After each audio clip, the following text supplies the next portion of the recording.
Ya, lalu bagaimana kondisi penanganan bencana dan kondisi korban banjir dan longsor di Sumatera Utara? Kita akan tanyakan kepada rekan Prita Zega yang berada di Sibolga, Sumatera Utara. Prita, bagaimana bisa dijelaskan proses penanganan bencana apa yang saat ini sedang berlangsung di lokasi Anda?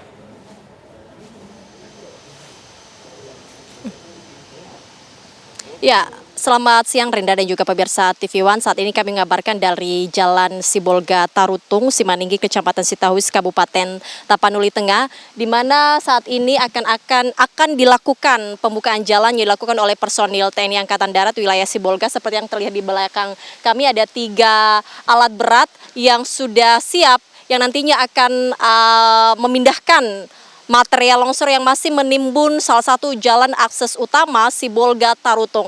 Dan tadi ketika kami memantau, kami melihat bahwa banyak sekali warga yang berasal dari desa Simaningir menuju ke kota Sibolga dan mereka jalan kaki sejauh 4 hingga 5 jam, sangat jauh sekali. Dan mereka mengatakan bahwa mereka jalan kaki karena tidak bisa untuk mengakses jalan utama ini.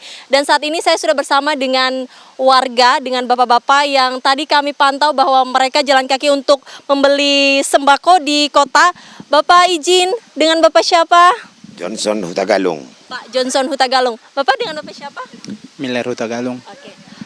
Ini nih tadi saya lihat nih Pak, Bapak banyak sekali barang-barangnya. Ini Bapak dari desa mana Pak? Dari desa Simaningir. Dari desa Simaningir. Ini apakah tadi dari kota Pak atau bagaimana? Ini bantuan dari pribadi. Oh, pribadi. Iya. Bapak ambil dari mana Pak?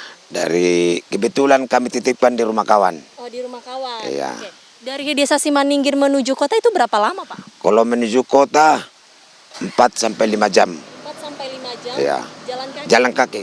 Jalan kaki. Kalau misalkan dulu ini nggak ada longsor itu kira-kira berapa lama Pak? 1 jam. 1 jam. Iya. Kalau naik motor. Iya. Kalau naik motor. Bapak, kita tidak tahu bagaimana kondisi desa Simaningir. Bapak mungkin boleh jelaskan sekarang kondisinya seperti apa di sana? Kalau di Simaningir rumah kurang lebih 10 hilang semua.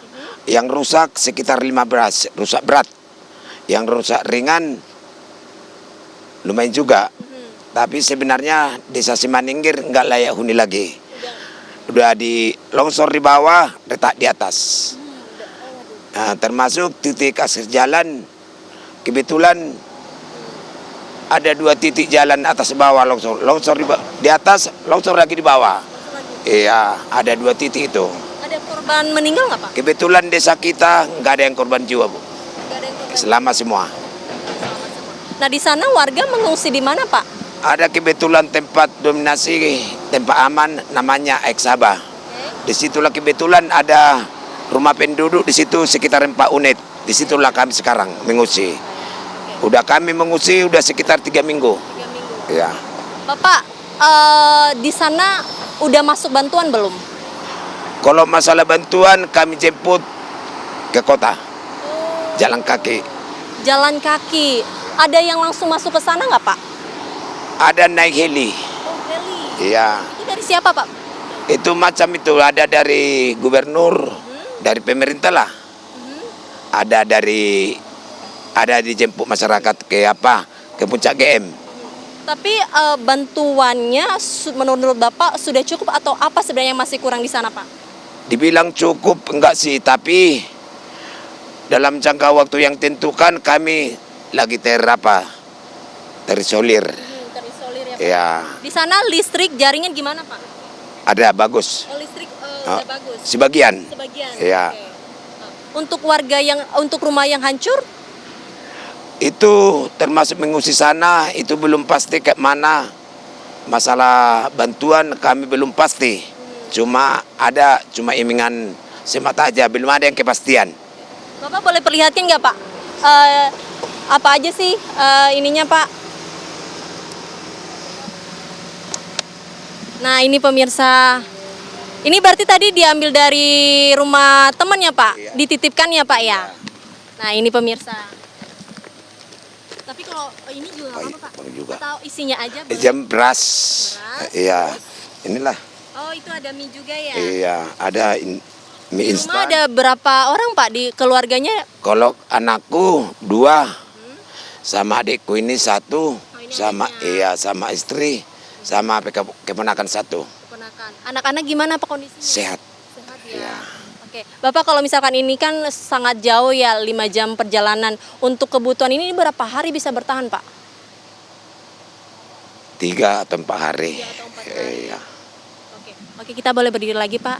Oke, 3 atau 4 hari ya Pak. Berarti kalau misalkan habis lagi, Bapak ke kota lagi dong? Iya, turun lagi. Kota lagi ya Pak ya. Iya. Bapak kalau misalkan bisa ini sama pemerintah, apa yang diharapkan sama pemerintah untuk saat ini? Yang kami harapkan diperhatikanlah desa Simaningkir. Kebetulan desa kami, desa Simaningkir, nggak layak huni lagi. Itu permintaan kami masyarakat desa Simaningkir. Bantuan pembangunan rumah ya? Iya.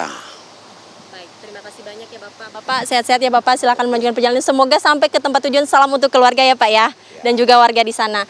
Nah pemirsa, itu dia tadi salah satu warga, mereka sangat jauh di sini, di mana melewat 4-5 jam menuju kota karena sebenarnya ada bantuan yang memang menuju ke sana namun juga masih kurang begitu sehingga mereka harus jauh-jauh jalan kaki dari desa Simaningkir menuju Sibolga kota begitu seperti Bapak Johnson Hutagalung tadi, di mana seperti yang mereka bawa ini hanya bisa bertahan 3-4 hari saja untuk kebutuhan keluarga mereka. Dan tadi juga dia menjelaskan bagaimana kondisi di sana, di mana ada 100-an rumah yang terdampak, bahkan ada 10 rumah yang hancur. Dan mereka mengharapkan supaya juga pemerintah melihat desa mereka, memberikan bantuan pangan yang cukup, sehingga mereka juga tidak jauh-jauh untuk jalan kaki dari desa mereka hingga ke Sibolga kota, bisa langsung ke desa Simaningkir. Dan mereka juga mengharapkan bantuan pembangunan rumah yang baru karena seperti yang Bapak bilang tadi bahwa sudah tidak layak huni. Kita harapkan pemirsa semoga pemerintah bisa secepatnya menangani bencana ini dan juga memberikan bantuan-bantuan kepada semua warga yang terdampak di Sibolga. Demikian, kembali ke Anda. Baik, Prita Zega, kita harapkan apa yang diharapkan oleh warga setempat ini bisa segera direspon oleh pemerintah terkait. Terima kasih, Prita Zega.